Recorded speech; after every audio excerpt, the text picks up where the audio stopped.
Welcome to World Affairs Today, brought to you by the World Affairs Council, Washington, D.C., a leading forum for global education and international affairs.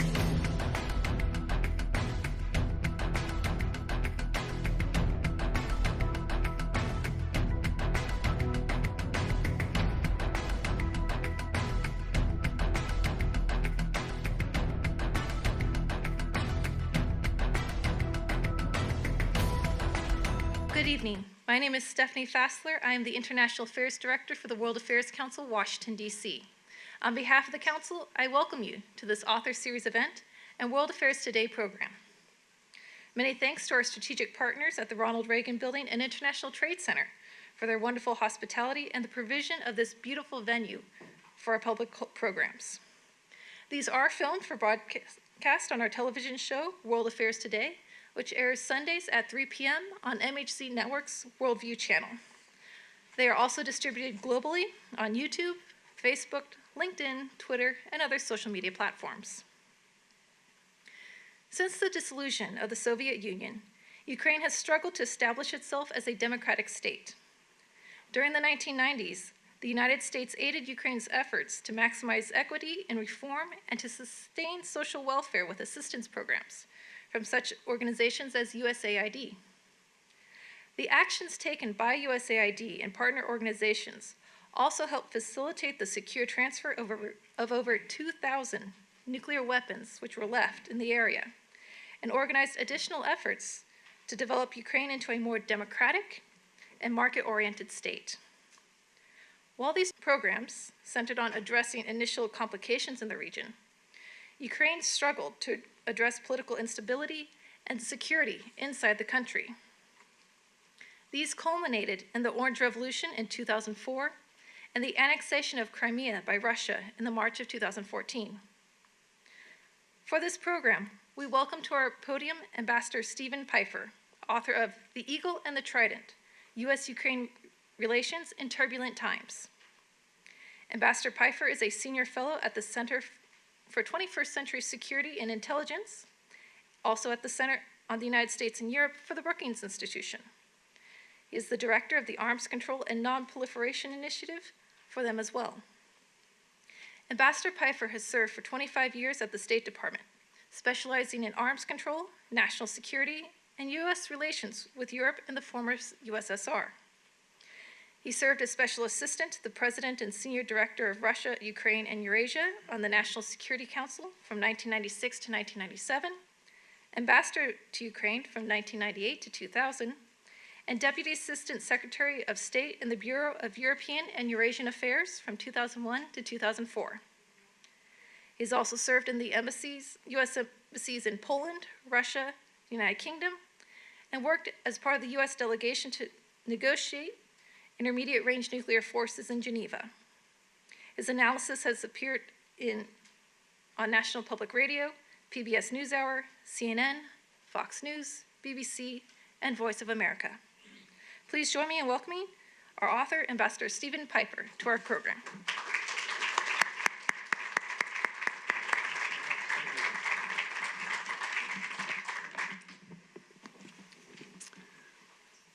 Well, first of all, Stephanie, thank you very much for the warm and kind introduction, and thank you to the World Affairs Council for hosting this talk. The last 11 years I spent in the Foreign Service from 1993 to 2004, I worked either primarily or a lot on Ukraine at the State Department, the National Security Council staff, in Kyiv, and then back at the State Department again. And when I retired a few years later, I looked back and I said, you know, there's actually a pretty interesting story to tell about how the United States engaged with Ukraine and what worked and what did not work.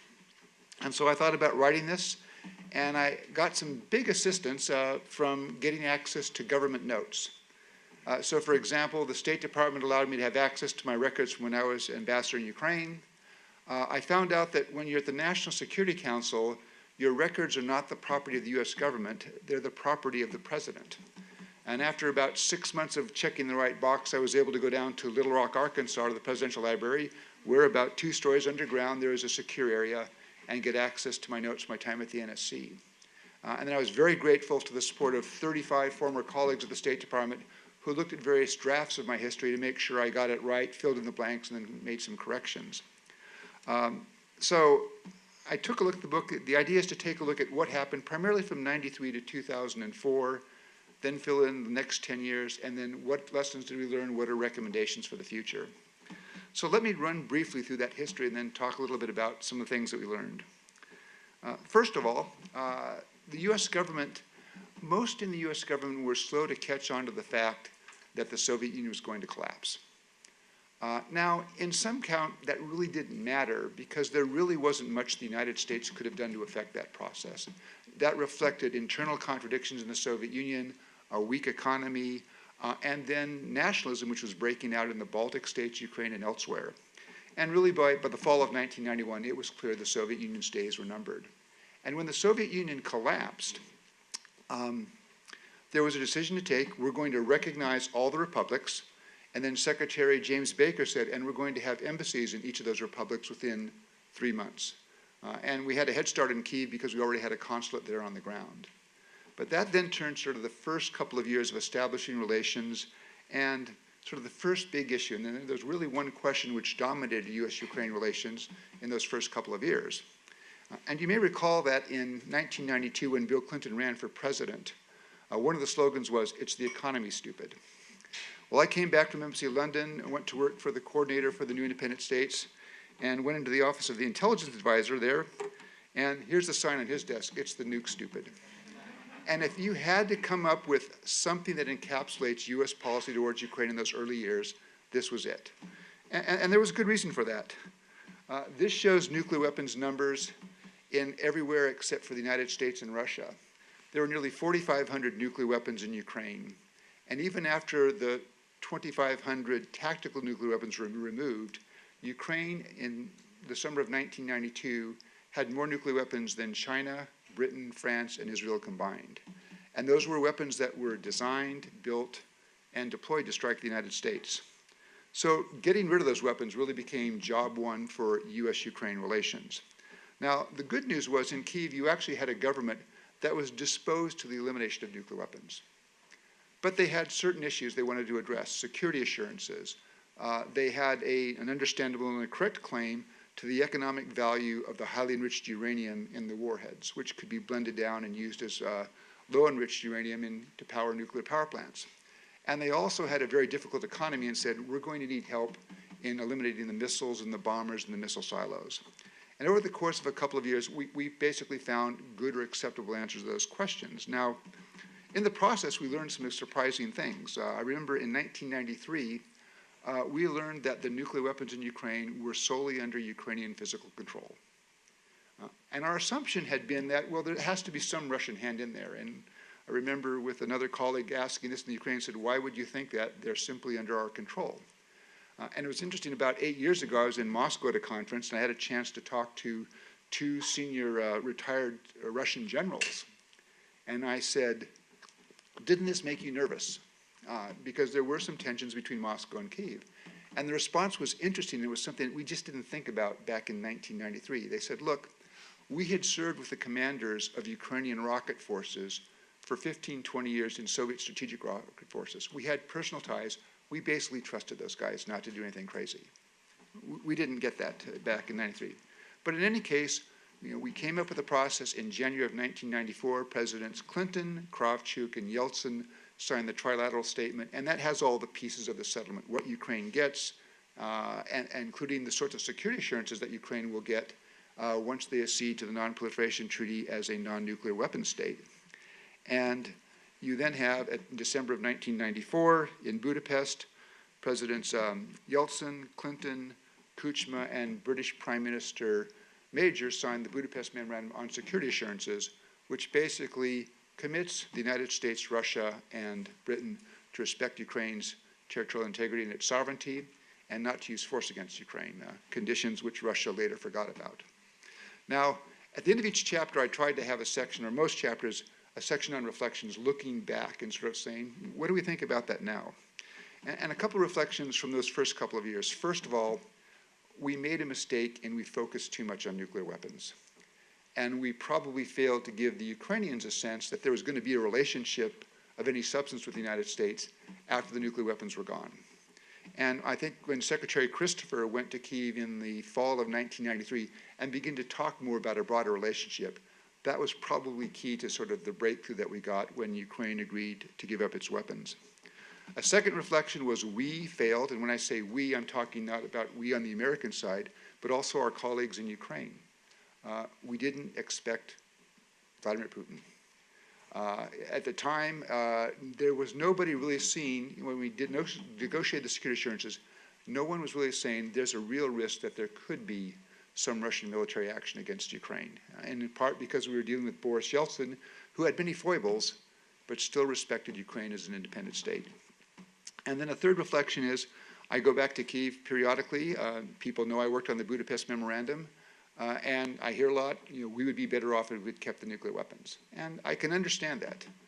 But I also make the point that had Ukraine kept nuclear weapons, first of all, there would have been a huge expense because Ukraine did not have the infrastructure to maintain its independent capability. And it would have cost a lot of money to build that. But also, Ukraine would have likely found itself in political and economic isolation. Look at what's going on with North Korea now. And I think you would have had a situation where there wouldn't have been the relationships with the West or with NATO or the European Union. And there would have been financial costs in that the International Monetary Fund, if it received a request for loans from Ukraine, they probably would have found that Western executive directors would have blocked that. Okay, so after we get the nuclear weapons issues done, by the summer of 1996, the last nuclear warhead has been transferred to Russia for elimination. They're chopping up the missiles and the bombers. And that actually opens up a very positive period, probably the best period in U.S.-Ukraine relations. So you have, in May of 1995, President Clinton pays his first real visit to Kyiv. He'd made a very brief stop there in 94, but his first real visit, day-and-a-half state visit. And in his briefing book, there's only one talking point on nuclear weapons, and that's basically saying, express gratitude and note that what Ukraine did was important to the UN decision to extend the Non-Proliferation Treaty on an indefinite basis. You also have Vice President Gore gets involved. So in 1996, we announced the establishment of a U.S.-Ukraine strategic partnership and the formation of what was called the Gore-Kuchma Commission. The idea of having a high-level group meets once a year and that they can resolve problems that might get stuck lower in the bureaucracy. And you have some very intense engagement. President Kuchma comes to the United States 4 times just in 1997. And in addition to having these relations up, you also see an increase in American assistance and some new areas of cooperation. So democracy promotion, economic promotion, lots of money going to Ukraine, so that in the second half of the 1990s, Ukraine ranks in the top 5 in terms of overall recipients of American assistance. And some of that assistance goes basically to removing the Cold War legacy, chopping up the missiles and the bombers and blowing up the missile silos. That's all borne by the U.S. Department of Defense. And then there's some new areas of cooperation. So by 1995, the United States is working very closely with the G7 on how do you stabilize the sarcophagus, the shelter that covers exploded reactor number 4 at Chernobyl. That shelter is unstable, so it has to be stabilized, and actually a new sarcophagus built. And that was an international effort, and the new shelter was actually completed just last year. Also new areas of cooperation. Once we and the Ukrainians are on the same page with regards to controlling missile technology, the United States opens up the commercial space launch market to Ukrainian boosters. So you begin to see a thickening web of interactions between the United States and Ukraine. There's one other issue that comes up big time in 1994, and that is Boris Tarasuk at the time was Deputy Foreign Minister. He comes to Washington and he has a session with Strobe Talbot, then the Deputy Secretary of State. And Tarasuk says, we see NATO getting ready to enlarge. We also see the Russians being very unhappy about that. He said, where does Ukraine fit in the American vision of Europe? Are we in a no man's land? Are we in a gray zone? And I think Talbot's answer sort of surprised Tarasuk, because Talbot says, that's a really good question. He says, I don't have a good answer for you now, but we need to have one. And over the next couple of years, we think we figured it out. Part of it was building strong bilateral links, so the Gore-Kuchma Commission, lots of contact with President Clinton, but also institutionally, we work with NATO to establish a NATO-Ukraine relationship. And that comes to fruition in the summer of 1997, when in Madrid, President Kuchma signs with the NATO Secretary General Javier Solana a charter on a distinctive partnership between Ukraine and NATO that establishes a standing body. So the idea there is we're building a web of linkages so that Ukraine's not going to be left out in the open. I guess one reflection I would make on that period, looking back now, is I wish in that period we had pushed harder on economic reform. Because I think there were things, including things that the Ukraine should still be doing now, that had we pushed the country harder, it would have been able to make more progress and then be a stronger state and a more resilient state later on. Now the next period I talk about in the book is when I was in Kyiv, where the relationship is maturing, but some problems come up. Now, one victory was here. This is the Bashir nuclear reactor in Iran, built by the Russians, but many may not know that actually Ukraine was part of this project originally. Ukraine was going to provide the turbine generator.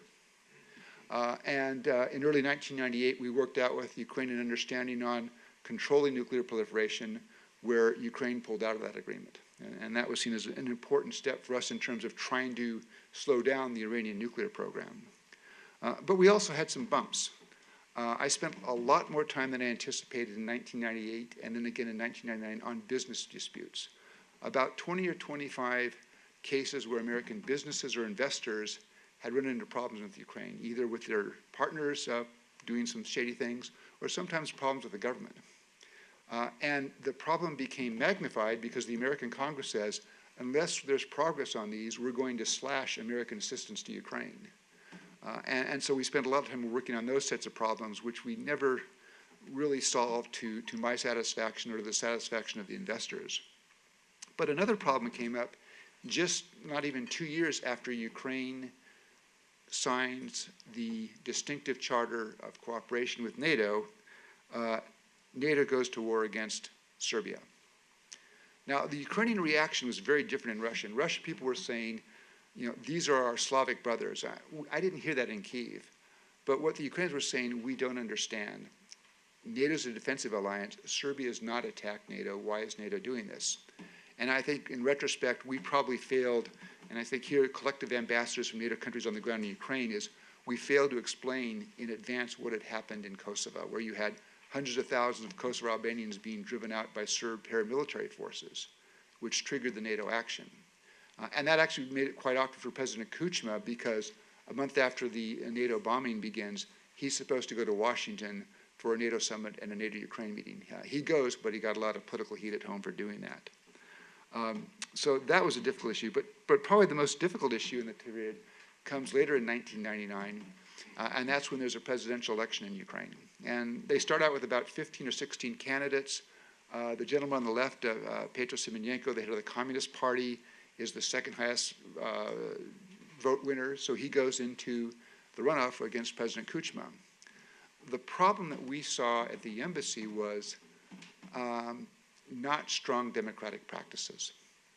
Now, they weren't necessarily bad by post-Soviet standards, but that's a really low bar.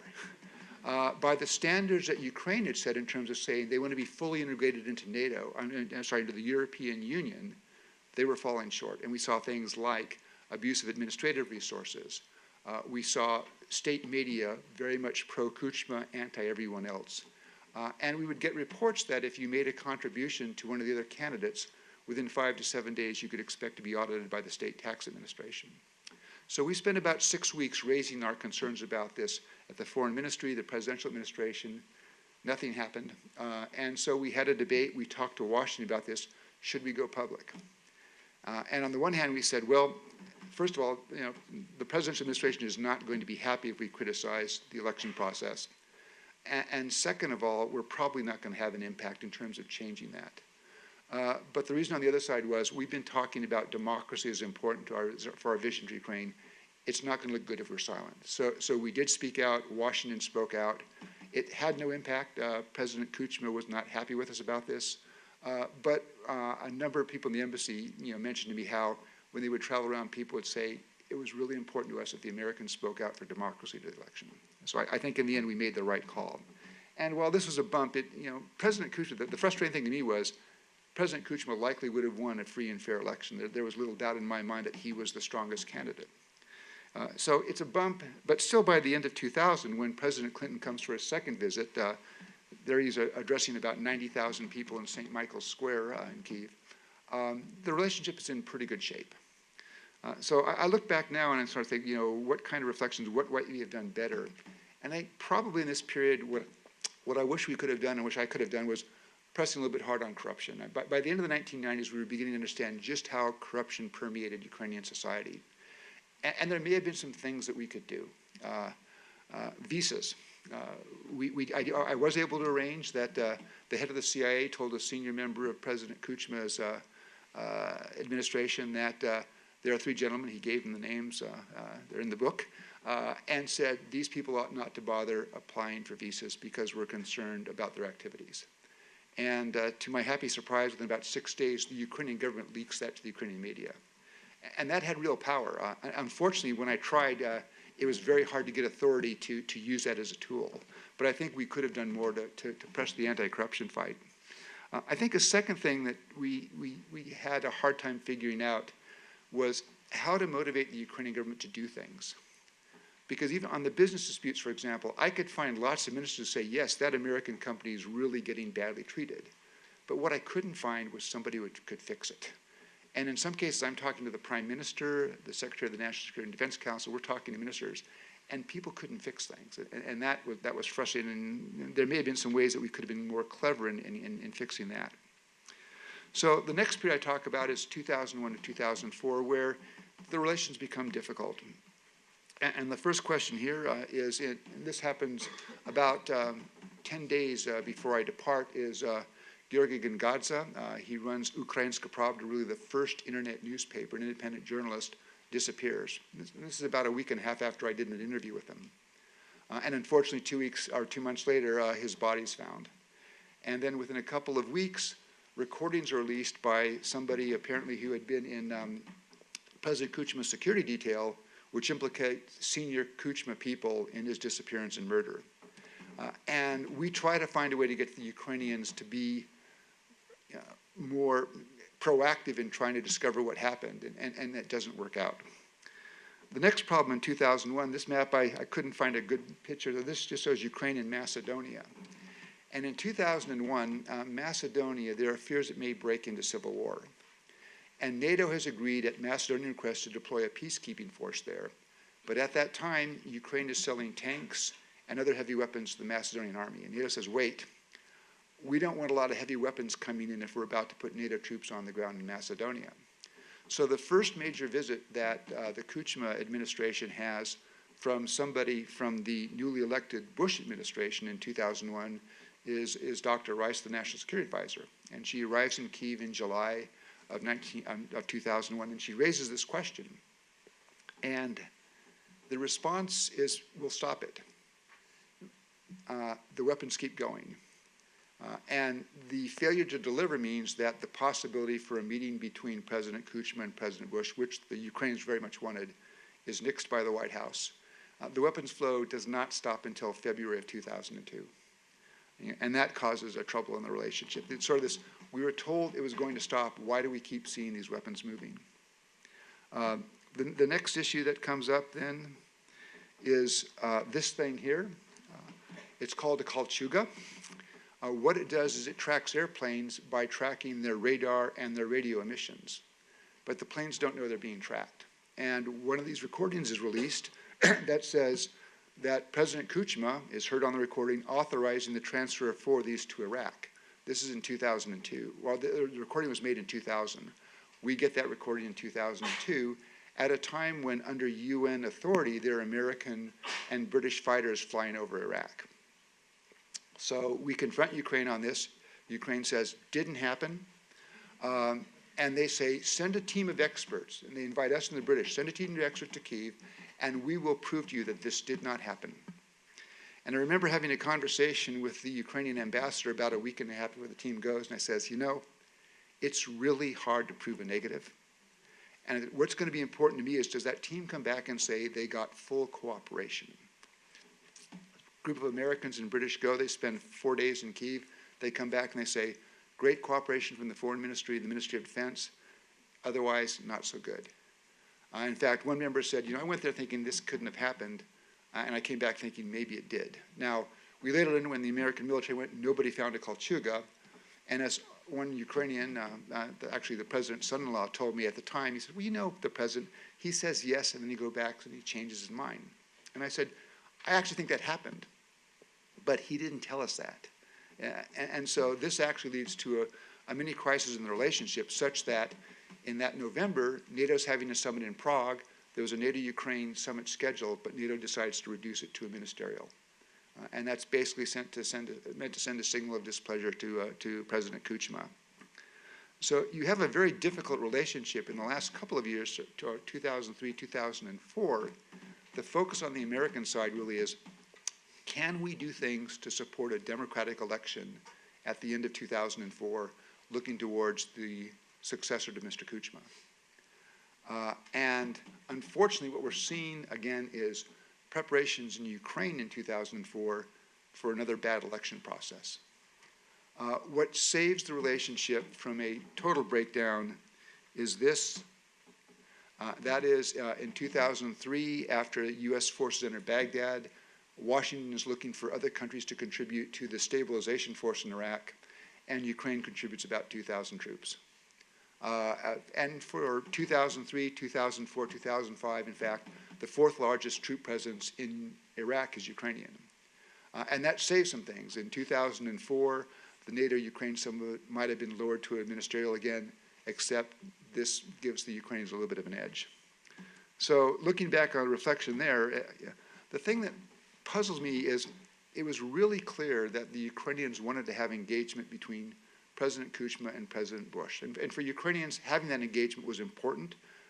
I believe they saw that as giving them some freedom of maneuver vis-a-vis Russia. But what we couldn't do, and we tried to not set the bar too high, we said, okay, that meeting can happen, but we have to have certain things. We have to have some progress on Kongadze. We've got to have some problems on these problem issues. And we could never figure out a way to get the Ukrainians to do things that would get the meetings that they wanted. And that brings me up to the time I retired. So here I will forewarn you, if you do buy the book, the tone of the book changes because I'm no longer a participant, I'm an outside observer. But just some of the issues that I saw during my 11 years working on Ukraine, I think we then saw between 2005 and 2016. So just to briefly summarize, of course, you have the Orange Revolution at the end of 2004. Viktor Yushchenko becomes president and appoints Yulia Tymoshenko as prime minister. And the original reaction on my part is great. I mean, Yushchenko has the vision, and what we'd seen in Tymoshenko when she'd been first deputy prime minister is she can get things done. And then what we see is Yushchenko goes this way and Tymoshenko goes that way. And within 9 months as a falling out, Tymoshenko gets fired. And you see a series of prime ministers coming, and the president and the prime minister cannot work together. And that had some real costs to Ukraine. First of all, it's very hard for the United States government to engage on reform and to be helpful on reform when there's not a coherent plan between the president and the prime minister. A second problem is Ukraine probably could have had a NATO membership action plan in 2006. The Allies were prepared to do it. Russia had not yet come up on the net. And most people in the summer of 2006 said, this will happen at the foreign ministers meeting in December. This is going to be a done deal. And then President Yushchenko appoints Viktor Yanukovych as his prime minister. Yanukovych goes to Brussels and tells NATO, I don't want a membership action plan. At this point, NATO says, well, wait a minute, until the government figures out what it wants to do, we're not going to go down that road. And then the other loss here is President Bush does go to Kyiv 3.5 years after the Orange Revolution. There were other opportunities for him to go, but at each point, there was something going on in Ukraine that made it hard. I mean, when you're having a crisis between the president and the prime minister, you don't want to parachute the American president in the middle of that. So I think things were slowed down because of some of the turmoil in Kyiv. Now, the performance of the Yushchenko presidency is not good, and Viktor Yanukovych, the guy who was tossed out of the Orange Revolution, ends up winning election in 2010 in what OSCE observers said was a free and fair election. The U.S. government makes a decision. Okay, he has democratic legitimacy. Let's see what happens. So he does get the chance to see President Obama, although he never made it to the Oval Office. The meetings were scripted so that they would be somewhere else. And unfortunately, despite the readiness to give him a chance, he flubs the chance. So you see very quickly a turn to more authoritarianism. Tymoshenko is arrested, thrown in jail on bogus charges. Lots of reports of corruption. Ukraine is moving in a very difficult direction. And then in the end of 2013, President Yanukovych decides he does not want to do an association agreement with the European Union. And you see Ukraine's second major demonstrations, the Maidan Revolution, which starts out over the European Union, but then becomes a broader protest against Yanukovych. After Yanukovych leaves, a pro-Western government comes in. Then, of course, the Russians move, the seizure of Crimea, the conflict in the Donbass. And the U.S. government, which was somewhat had backed off during the Yanukovych years, then tends to get more engaged following those actions. So that's the history. And I'll look back and say, what lessons did we learn? And I'll specify a couple. First, I think in terms of foreign policy goals on big issues, getting rid of nuclear weapons, aligning policy on proliferation of both missiles and nuclear weapons, getting Ukraine to contribute to the stabilization force in Iraq. The U.S. government was successful and found the right combination of carrots and sometimes sticks to persuade Ukraine to come along. And many times it took high-level engagement. I mean, President Clinton and Vice President Gore worked very hard on this account in the 1990s. But where we were less successful was in helping Ukraine achieve the economic reforms that would achieve what I would describe the U.S. vision. And this is a vision that I helped write back in 1995 with the National Security Council, saying, what's the U.S. vision in one line for Ukraine? It's an independent, stable, democratic state with a strong, growing market economy and good links with the West. And I think that mantra's held through. But we didn't do as much as we would have liked to push Ukraine in that direction. And I think there are reasons for that. I mean, part of the reason, or a big part of the reason, are in Kyiv. A weak administrative structure. It was hard to get things done, even when you had an agreement. This competition is different sometimes between the president and the prime minister. If they weren't on the same page, it was difficult to get things done. And even when the president and the prime minister were together, you had a very fractious rod in the Ukrainian parliament. In the middle of the 1990s, there were 12 different parties in that group. So getting that kind of divided parliament to come together on a reform agenda, which is going to be painful in some ways, is not easy. But I think also it's not just telling the country you have to reform, but you have to have the leadership buy-in. And at the end of the day, I'm not sure these four guys, these are the first four presidents of Ukraine, Yushchenko, Yanukovych, Kuchma, Kravchuk, I don't think they fully bought into it. And there were a variety of reasons. I mean, some of the things that we were asking them to do for reform were painful. So finally in 2016, Ukraine raised the price of heating to households to cover the cost of production. We're saying do this 20 years ago. People didn't want to do that because you meant hitting every household in the country, from the poorest to the richest, with a price increase. That has a political consequence. But I think the bigger problem was, corruption, the absence of rule of law, the absence of a functioning legal system. Now, Mr. Yanukovych was the epitome of that. By some counts, he stole billions of dollars in his 3.5 years as president of Ukraine.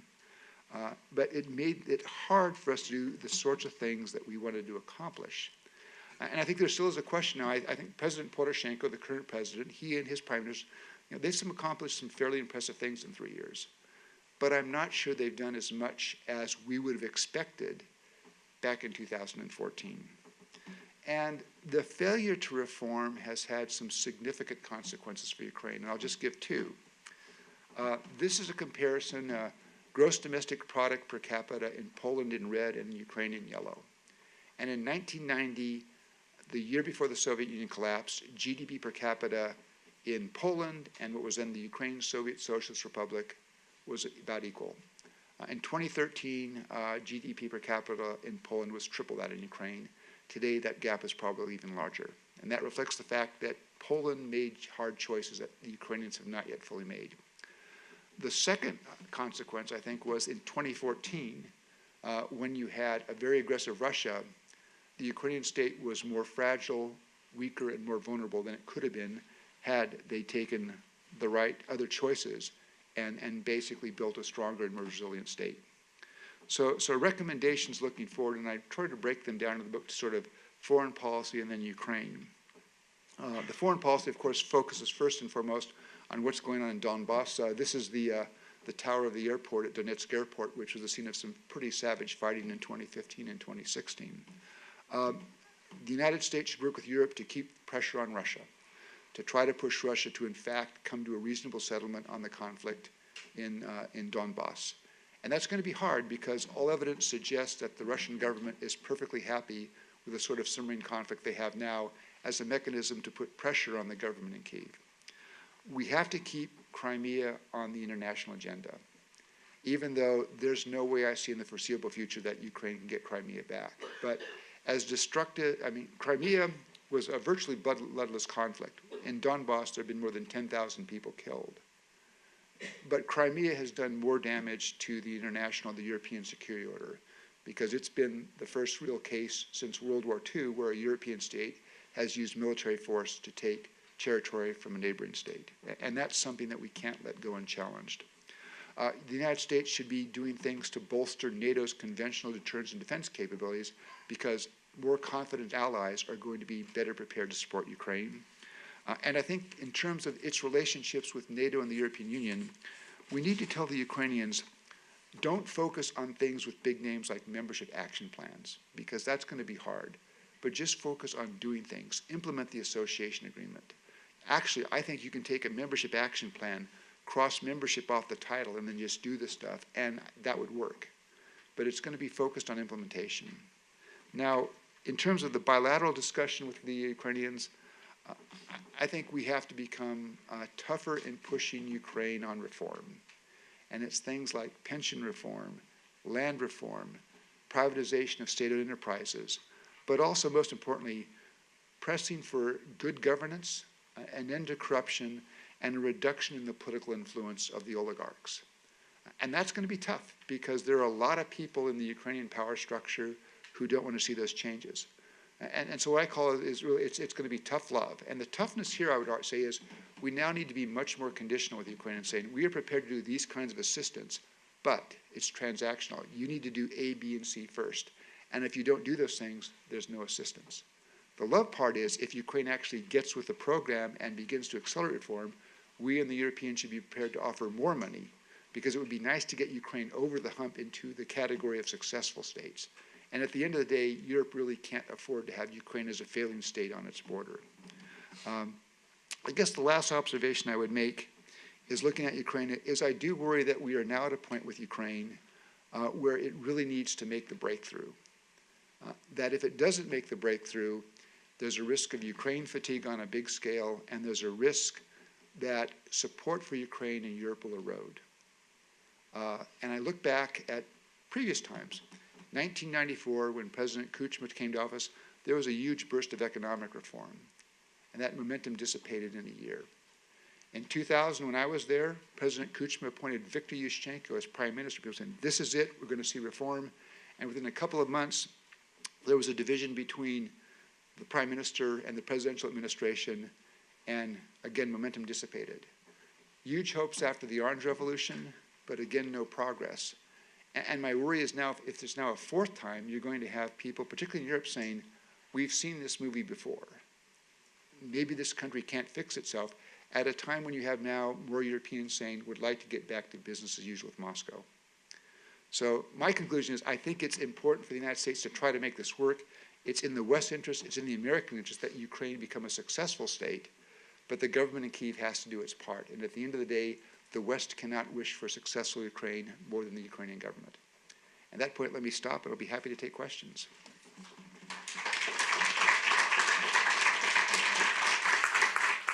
Yeah, hi, I'm Bill Outlaw. I'm a former reporter, and I do consulting and writing on international affairs issues, and especially have, been interested in Ukraine and the whole Russian situation there. Speaking of which, it was an excellent presentation. You didn't really go into possible Russian desires for expansion or concerns into other parts of Ukraine, and what the Ukrainian perspective would be on that, and whether you think that might happen. Yeah. Well, first I should caution, I may not be the best at making the prognosis. Back in the 1993-94, we did the Budapest Memorandum, we didn't anticipate this. I think the Russians made the grab for Crimea, and part of that, I think, was a panicked reaction when they saw, after the Maidan Revolution and after Viktor Yanukovych left, there's an acting prime minister and acting president come out and say, our number one goal is to sign the association agreement. And in Moscow, they're worried that Ukraine is headed west. Crimea was the only part of Ukraine where the Russians had ethnic Russians were a majority. You had a Russian military presence there. In some ways, it was sort of an easy situation. In eastern Ukraine, I don't consider that conflict a civil war. It is a conflict between Russia and Ukraine. Certainly, there were differences in eastern Ukraine, and when I traveled there, you'd see differences. But I never saw anybody there being prepared for a civil war. I think if the Russians had stayed out of it, at the least the conflict in 2014 would have been much shorter and would have killed nowhere near 10,000 people. Now, are the Russians prepared to go further? I'm not sure. And I think probably not. There was a brief period in 2014 when they talked about this concept of Novorossiya. And for a while there seemed to be this hope in Moscow that the 7 oblasts in the east and the south, so Kharkiv all the way down to Odessa, would basically revolt. And it didn't happen. And by the fall of 2014, Putin's no longer talking about Novorossiya. And the other thing that gives me pause are things that the Russians may understand that they're probably about at their limits without being prepared to commit really serious military force. In 2015, in preparing a report that eventually advocating providing more American military assistance to Ukraine, including man-portable anti-armor weapons, I had a chance to go with a couple other people out to Kramatorsk, the Ukrainian field headquarters. Driving through Dnipropetrovsk Oblast and the northern Donetsk Oblast, which would all say is eastern Ukraine. This is where people tend to speak Russian. This is where there were people who said, well, we'd like to have a decent relation with Russia.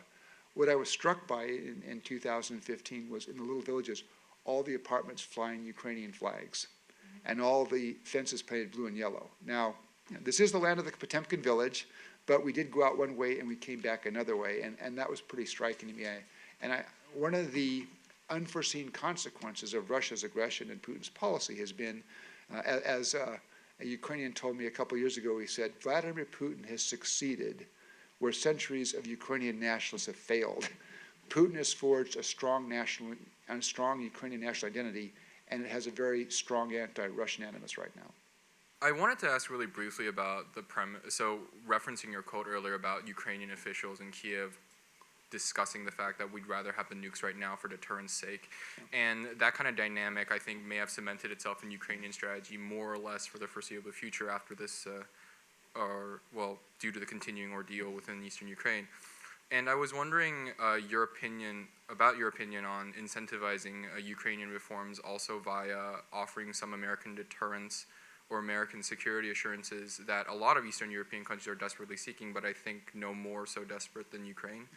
And even not just in the conventional sphere, but also in the unconventional. So even in the, I think maybe I'm being presumptuous, the unlikely event that the conventional conflict actually ends in some near future, the possibility of Russian cyber attacks or something of that nature. Yeah, no, that's a really good question. It's a tough question. There's a distinction. When I talked about the Budapest Memorandum of Security Assurances, I very carefully said assurances, not guarantees. And this was actually, when we were negotiating the memorandum, or we were negotiating its predecessor to the trilateral statement, this was a linguistic issue because assurance and guarantee both translated to garantie in Russian and harantie in Ukrainian. And so at one point in January of 1994, I sat down with the heads of the Ukrainian and Russian delegation and said, okay, guys, before we finalize the trilateral statement, I need you to both say yes to the following question, which is that when you see harantie in Ukrainian and garantie in Russian, it's understood in the term, in the American sense of the word, assurance, not guarantee. And the reason was that when you talk about guarantee in the U.S. government, that's what NATO has, what Japan has, what South Korea. That is, if your security is in danger, you have a pretty good expectation that the 82nd Airborne is coming. And we were not at the time, and the administration was not prepared to extend that. And my guess is, the Senate would not have been prepared to approve that kind of guarantee to Ukraine. So what Ukraine was offered was something less. And After 2014, I was critical of the Obama administration on two counts. One is I think they could have done more, but I also think they failed to talk about the Budapest Memorandum, which, to my mind, answers a question which I got a lot when I would talk to say, why do we care about Ukraine? They're 5,000 miles away. Well, the Budapest Memorandum is a big part of that answer. In 1993-94, they had 2,000 nuclear weapons targeted at the United States. We wanted to get rid of those weapons, and this is part of the agreement that we made, and we need to live up to that commitment. I don't think in the current circumstances you'd find a lot of enthusiasm in the West for a security guarantee, because you have to ask yourself then, are you prepared to go to war against Russia? This is why I suggest to Ukrainians don't push a membership action plan now, because there's no enthusiasm for putting Ukraine on a membership track to NATO. But they can do lots of cooperative things. But my guess is the best they're going to be able to get is an insurance, because I think even in the American Senate, which is fairly supportive of Ukraine and fairly worried about Russia, would you be able to get 67 senators to agree to a treaty that perhaps means going to war with Russia over Ukraine? And I'm not sure you would come out with a win on that vote. So I think that applies some limitations, and there are going to be other ways. Now, within that provision, I think there are other things that we can do. I still believe it makes sense to provide additional military support to Ukraine. I still think, as I advocated 2.5 years ago, providing man-portable anti-armor weapons, which fills a niche that they needed, that makes sense. There are things that we can do, but I don't think the West is prepared to send military force to confront the Russians on this. Hi, my name is Tess Peterson. I'm an undergraduate freshman at George Washington University, and I would just like to know the most difficult situation or hardest problem that you had to deal with during your tenure, and how did you solve it? No, a hard problem was, as I mentioned there, was the election campaign. Because, and we sat there, we debated this, and we said, look, I mean, on the one hand, if we come out publicly and criticize the way the government is running the election preparations, they're not going to change, of course, because they're very much fixed on, on winning, and it's going to cause problems. But on the other hand, can we do that and sort of not be true to the values that we've been espousing in this country for 7 years? So it wasn't easy. It was not an easy choice. My impression was that my relationship with the presidential administration changed after that. They did not take well to the criticism, but I think it was the right thing to do. Other things that were just sort of, the business disputes were they just drove me nuts. No, the Ukrainians could have resolved most of these things for $10 or $15 million. And the problem was they didn't appreciate how much damage it did to Ukraine's business image. And I'd go and say, here's an article in the Wall Street Journal about this businessman who's been totally mistreated here. Do you think that encourages other Americans to come and invest in Ukraine? That's costing you tens or hundreds of millions of dollars in investment.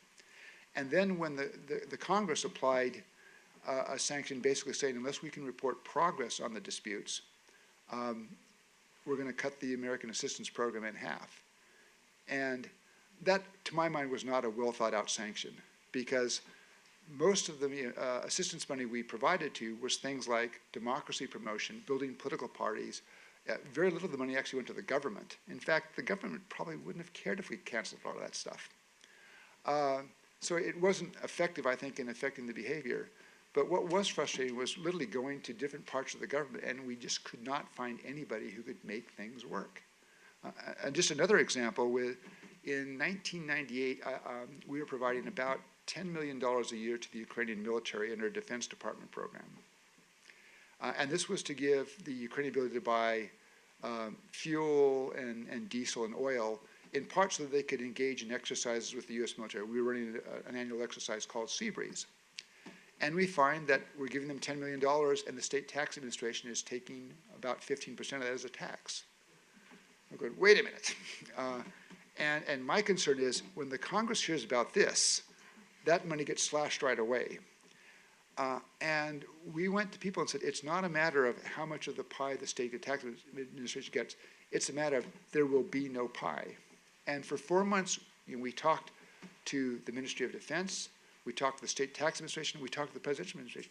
We could find nobody who would tell the state tax administration to knock it off. And we finally resolved it when we basically said, okay, freeze the money. The money's turned off until you guys work this out. And we applied some additional sanctions to affecting some of the diplomatic privileges here, and that finally got them demotivated. But it was often little things.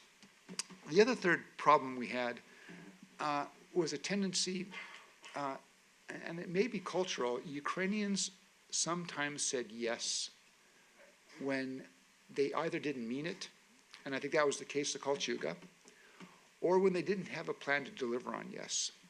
So I remember when I got there, I spent the first 3 months telling people, look, please do not tell us yes. Don't tell me yes unless you really mean it, because it actually makes things much more difficult when I report back to Washington. Yes, Ukraine will do this, and 6 months later that you haven't done it. And that was the case with the arms transfers to Macedonia. You know, I mean, you have Dr. Rice sitting there saying, well, wait a minute, the president told me, and his chief of staff confirmed 3 weeks later in a letter they're going to stop the arms transfers. So how come every week I'm getting intelligence reports saying the tanks are still going to Macedonia? And that it was little things like that which I think really created some interference that prevented the Ukrainians from achieving some things that were desirable to them. And then the last frustration, as I said in my talk, we didn't find the ways to really push them on reform. I mean, had we been more successful in getting them to reform in the 1990s, so for example, had they done this reform of raising the price of heating for households, somebody figured out that the subsidies for that amounted to about 6% of gross domestic product. And they were paying that for 20 years. If they'd fixed that problem back in the late 1990s, and then did what they've done now, which is then target those households that are especially badly hit by the tariffs with a particular subsidy, the economy would have been in a much stronger shape, government finance would be better, and again, Ukraine would have been a much more resilient state in 2014 and may have been better prepared to stand up for the Russians. I'm Howard Soros. I run a Great Decisions foreign policy discussion group down in Virginia. And my question is this. I read a while back that Henry Kissinger had suggested that, in his words, the fatal mistake made relative to the Ukraine was to not try to establish it as a bridge between East and West, or the West and Russia, and consequently not push so hard, say, on the EU and NATO. And my question is, do you see this would have been a viable approach, and could it possibly have minimized the danger of something like Crimea and so forth? Yeah, I'm not sure that would have worked, in part because I'm not sure that would have comported with the desires of Ukrainians, but also I'm not sure it would have worked from the Russian side. And I'll give you an example. In 2013, Ukraine, under Yanukovych, had said, we want to sign an association agreement with the European Union. And an association agreement, it basically amounts to a customs union. Now, Ukrainians also said to the Russians, there's this Eurasian Economic Union, which was Russia, Belarus, and some of the Central Asian states. And Ukraine said, we would like to have a free trade area with you, because you can't be in two custom unions at once unless they have identical sets of rules. The Russians came back and said, no, you can't have a free trade area with us. You can only have a customs union with us. So the Russians, I think, tried to force that either-or choice. The other problem that we have to deal with Russia is that, and I think it makes it hard for Ukraine to be a bridge, is if you look at Vladimir Putin's narrative of what's happened in Europe in the last 25 years. NATO enlargement, and I think he's completely wrong on this. NATO enlarged with the goal of hemming in Russia. And I can give you 4 or 5 minutes why I think that that's wrong and flawed. But Putin believes that. Putin also looks at the Orange Revolution and the Maidan Revolution, and he doesn't see these as manifestations of a Ukrainian population that's angry that the election was stolen in 2004, or is angry about authoritarianism in 2014. These are all organized, funded, and the creation of the CIA. Were the CIA half as clever as Mr. Putin seems to think? But again, the way he talks, I think at one level he really believes this. And so he has this perception, I think both with regards to NATO enlargement, but also with regards to what happened on the Maidan and the armed revolutions, he's wrong, but I don't think we can change his mind. And to some extent, he sees things like Crimea and what the Russians are doing in Donbass as defensive actions. I don't think that should cause us to change our own approach, but I think we ought to be mindful of that because that's going to be complicating the effort to find some successes in terms of trying to settle the current conflict. My question was tied to the role of religion and the identity in the Ukraine. How did you see, because we can see globally there's a trend in nationalism being tied to religious identity, and how did you see that arise, or what was your experience of seeing that in the Ukraine? Yeah. Well, when I was there, you had two major Orthodox churches, one which was loyal to the Moscow Patriarch and one which was loyal to the Kyiv Patriarch. I think what you've seen over the last several years is a significant shift in adherence from the Moscow Patriarchy to the Kyiv Patriarchy. And that's another unintended consequence of what the Russians have done over the last 3 years. Now, I didn't detect huge schisms religiously, but again, I think you've seen that shift as people basically turn away from Russia. And again, getting back to Vladimir Putin, at one level, I'm not sure he really understands the Ukrainians. And I'll give you an example. In 2013, the last time that he went to Kyiv, before the Maidan Revolution, he was there for the commemoration of the 1025th anniversary of Kyiv and Rus accepting Christianity. And he gives a speech where he says, we're all one people, we Ukrainians and Russians. And that goes down really badly with a large portion of the Ukrainian population who say, wait a minute, you've just denied my history, my culture, my language. It's a dumb thing to say. And I'm not quite sure why he would go and say it. I remember in 2008 in Moscow, I asked a very senior retired Russian diplomat, I said, I'm looking at the way Russia approaches Ukraine. Does anybody in the Kremlin understand Ukraine really well? And the guy says, yes, there's one person who really understands Ukraine, and nobody listens to him. And it seems to me that's what you've seen over the last 3 years, is you've seen, because of Russian aggression, you've seen support for the EU grow, you've seen support for Germany and NATO grow, you've seen Ukrainian national identity, you've seen the shift from the Moscow Patriarchy to the Kiev Patriarchy in the Orthodox Church, and you've seen a generation of Ukrainians who really are anti-Russian. And I once had somebody say, I said, well, is anti-Putin or anti-Russian? And he goes, it's deeper than anti-Putin, because there really is an anger here that the Russian people let Putin do this to us. Thank you.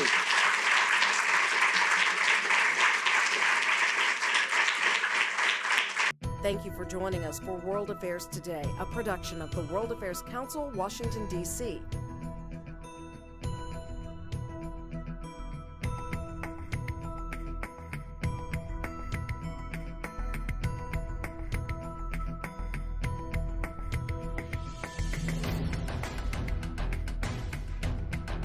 Stay connected with us at www.worldaffairstoday.org.